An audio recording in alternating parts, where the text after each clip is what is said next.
let's move on. Like other Russia-related stereotypes, this one is way trickier than it initially seems. From the outside, this thing looks like it's an accordion, musical instrument, but on the inside it looks more like a space station. Our correspondent Peter Oliver went to a баян factory and tried forging a Russian musical signature.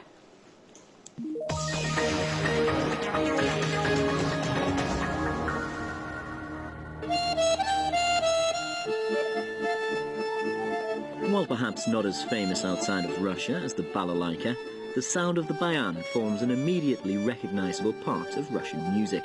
Similar in sound and design to the accordion, many Russian-made bayan begin their life here at the Jupiter factory in central Moscow.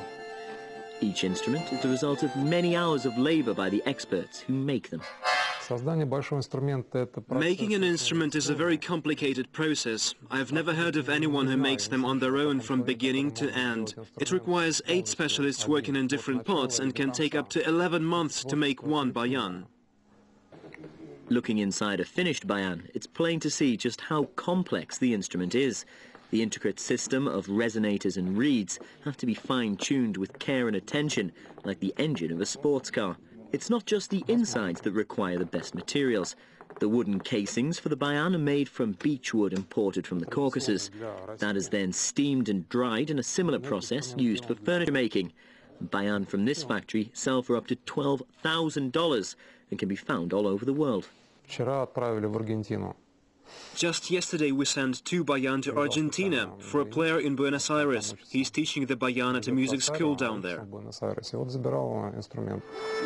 Viktor Barинov is a professional bayan player who's passed the love of the bayan on to his son. He explained to me that the range of possible sounds it can create is what makes this instrument unique.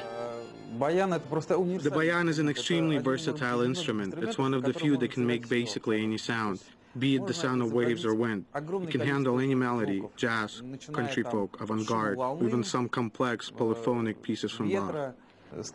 As we were chatting, Victor offered to try and teach me how to play this heavy, cumbersome beast of an instrument, and I quickly realized it wasn't as easy as it looked. But after a while I got it.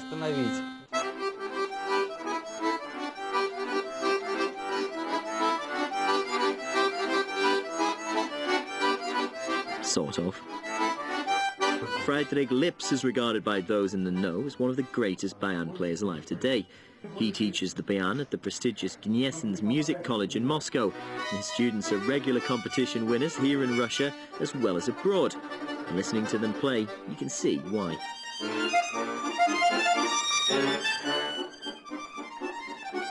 Friedrich has been playing the bayan for 55 years and believes the life in the instrument is what makes him adore it. The bayan sings to you from one side and provides the accompaniment from the other. It's this combination that I love. I once played one of Sofia Gubaidulina's sonatas back to her, and she summed it up very nicely, saying, "Do you know why I love this monster? Because it breathes." Well, it might not be as well known in some parts of the world as the balalaika or the dombra, but the sound of the bayan really is a crucial component in weaving the rich tapestry that is Russian music. Peter Oliver, Primetime Russia, RT. Oh, it's great. Oh, I would love to play a musical instrument. I can play none, but I can make the faces, you know.